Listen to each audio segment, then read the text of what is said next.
আসসালামু আলাইকুম ওরহমতুল্লাহি আবরকাতু। আমি মোহাম্মদ রুকনউদ্দিন, নান্দিনা পুরাতন পাড়া, জামালপুরের অধিবাসী। আজকে তারিখ হচ্ছে 15 তারিখ সেপ্টেম্বর মাস 2024 সাল। আমি দু একটা কথা আজকে অনেক দিন পরে আবার হুট করে একটু লাইভে আসলাম। সেটা হলো, আমরা যে কোনো পরিস্থিতি থাকি না কেন, সর্বপরিস্থিতির রূপে সৃষ্টিকর্তার রূপে অগাধ বিশ্বাস রাখতে হবে।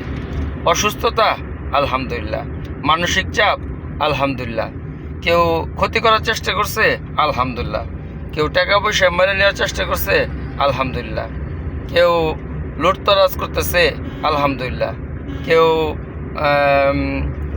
কি করে কয় আমাকে মেরে ফেলার প্রেরণ করছে আলহামদুলিল্লাহ। আমি মহান সৃষ্টিকর্তার উপর ভরসা করব সর্ব অবস্থায়। এই যেমন আমি গাড়ির ভিতরে বসে আসছি, এখন একটা দুর্ঘটনা যদি ঘটে তাও বুঝতে হবে আলহামদুলিল্লাহ। যদিও আমি একটা দোয়া শিখিয়ে দিচ্ছি আল্লাহ রসুল সাল্লাহ ইসলাম, যে তুমি যদি এই দোয়া পড়ে গাড়ি দুটো, আল্লাহ রসুল সাল্লাহ আব্বাস রাদিয়াল্লাহু তাআলা বলতেছেন যে কোনো কেউ যদি দোয়া পড়ে গাড়িতে উঠে, তাহলে আমি হাসরের মাঠে সে যেন আমার থেকে বদলা নিয়ে নেয়। দোয়াটা কি? সুবহানাল্লাযী সাখারানা হাযা মা কুন্না লাহু মুকরিনিন ওয়া ইন্না ইলা রাব্বিনা লামুনকালিবিন।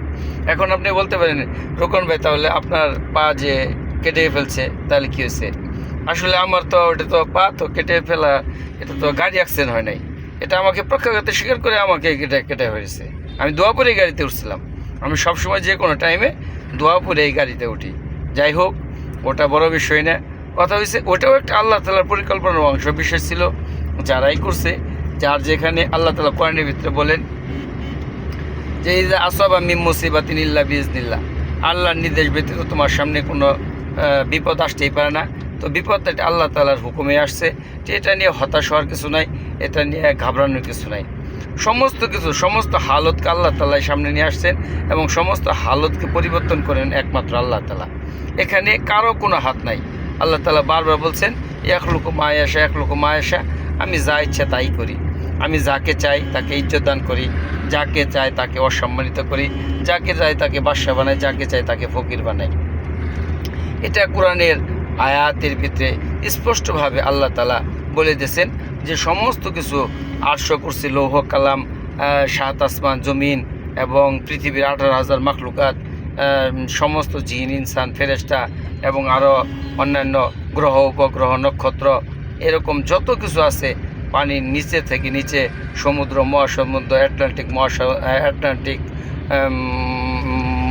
অ্যান্টার্কটিক বরফ মহাসাগর, অ্যান্টার্কটিকা এই মহাদেশ, তারপরে আটলান্টিক মহাসাগর, ভারত মহাসাগর, যতগুলা মহাসাগর আছে, যতগুলা দেশ আছে, আপনার আমেরিকা থেকে নিয়ে Fiji island, Canada, Australia, New Zealand, Madagascar, Sierra Leone, Kenya, Tanzania, Algeria, Madagascar, তারপরে আপনার Saudi Arab, Kuwait, Qatar, Bahrain, Jordan, Bangladesh, Bharat, Pakistan, Philippines, Nepal, Bhutan, যা আছে এভরিথিং, সমস্ত দেশের ভিতরে যত মানুষ আছে, প্রত্যেকটা মানুষের আল্লাহ তাআলা তার দিলের খবর জানেন।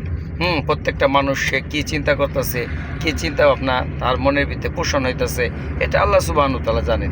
সেখানে সর্ব অবস্থায় আলহামদুলিল্লাহ, দুঃখ আলহামদুলিল্লাহ এটাই আমার নসিবে ছিল, কষ্ট আলহামদুলিল্লাহ এটাই আমার নসিবে ছিল, বেদনা আলহামদুলিল্লাহ এটাই আমার নসিবে ছিল, অমুকে আমাকে অত্যাচার করতেছে এটাই আমার নসিবে ছিল।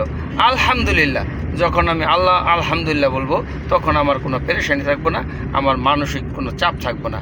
সর্ব অবস্থায় যেটা আসমানের ফয়সালা, এটা জমিনে বাস্তবায়ন হয়েছে আলহামদুলিল্লাহ। এটাই ওই যে সবচেয়ে বড় দোয়া, এবং এর উপরে আর কোনো কিছু নাই। তো সবাই আমার জন্য দোয়া করবেন। আমি একটু যে কোনো প্রয়োজনে আজকে একটু জামালপুর গেছিলাম, তো সবাই আমার জন্য দোয়া করবেন। আসসালামু আলাইকুম ওয়া রাহমাতুল্লাহি ওয়া বারাকাতুহু।